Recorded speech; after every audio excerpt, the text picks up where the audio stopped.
Joining us now to continue the discussion is Paul Hunker. He's a partner in a Dallas law firm specializing in immigration law. He also served as the chief counsel for U.S. Immigration and Customs Enforcement in Dallas for more than 20 years.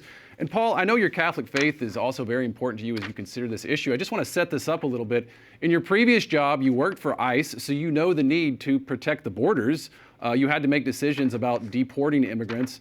Now you're defending immigrants in your current job. Tell us a little bit more about how the Catholic faith has informed your thinking about immigration enforcement and policy.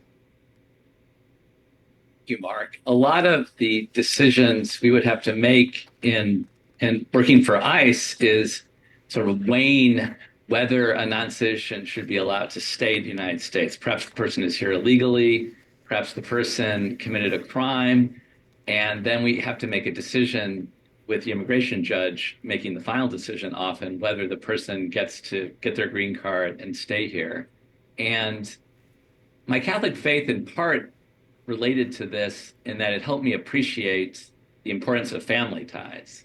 So if a non-citizen maybe he has a crime that he committed a number of years ago, but he has a number of family members, if that person gets removed from the country, that's going to harm his family.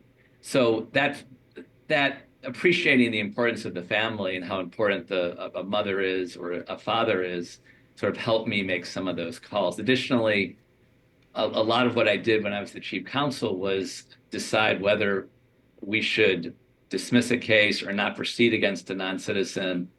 Perhaps under the law, they were removable from the country, but under principles of equity and prosecutorial discretion, we don't have to remove that person. And looking at their family, looking at their life, that the impact of their family, that was a very significant factor. Also, the sense of rehabilitation and the fact that people make mistakes and they can overcome those mistakes, and looking at the person's life and making those calls, my Catholic faith was critical for me.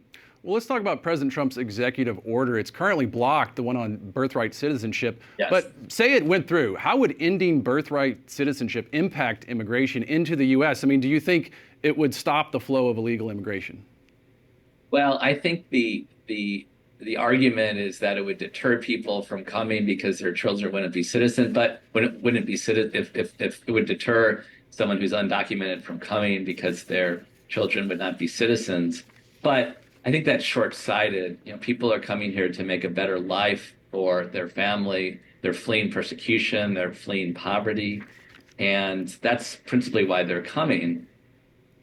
Creating a situation where their children are not, or who were born here are not citizens, would cause a lot of harm to those children, and I don't think it would deter people from coming. And talking again about the executive order, we know 4 federal judges right now have blocked that executive order on birthright citizenship. Where do you see this going legally? Where will this battle go, and will it make it back up to the Supreme Court? Oh, it's 100% illegal, the executive order. It's clear under the 14th Amendment of the Constitution that if you're born in the United States, you are a citizen of the United States, other than in some very narrow circumstances. It's possible it could go to the Supreme Court. It's possible the Supreme Court won't consider it, because I think all the circuit judges, all the appellate judges, whether it's a conservative court like the Fifth Circuit or a liberal court like the Ninth Circuit, are going to agree that this is illegal. So I'm not sure it will get to the Supreme Court. It may stop at the appellate courts. Now let's just talk about some of the people involved. I mean, when we talk about birthright citizenship, it does impact pregnant women and their unborn babies. How do you process that as a Catholic? So I thought about that, and you know, as Catholics, as pro-lifers, we want to create a world that is most welcoming for women and their babies, especially unexpected, unintended pregnancies. We want to create a world that welcomes that baby and supports that mother. And I could see if a woman thinks that child is not going to be a citizen, that's one more negative factor that makes it harder for her to want to keep that child. So I think that birthright citizenship, which is the law, which is not going to change, is a pro-life aspect to our law. Something to consider. Well, looking at immigration more broadly, I mean, you have seen this issue play out. Do immigrants come to the country? Are they making legitimate asylum claims from what you're seeing? Are many of them abusing the system? I think many are making legitimate claims. Obviously, when I was a government lawyer, we would see some claims that were abusive, but many people are making legitimate claims. I think, look, many people may at the end of the day be denied asylum, but under immigration law, they have a right to apply for it. Our country makes it clear that people that are here can assert whether they fear persecution on account of their race, religion, nationality, membership in a particular social group, or political opinion. And what's important is that we have a process that can adjudicate those claims quickly, and those who are entitled to them should get asylum, and those who are not should typically be required to leave the country. So it's not so much a problem that there are fraudulent claims. There are fraudulent claims. The problem is our process does not lead to a quick adjudication of claims.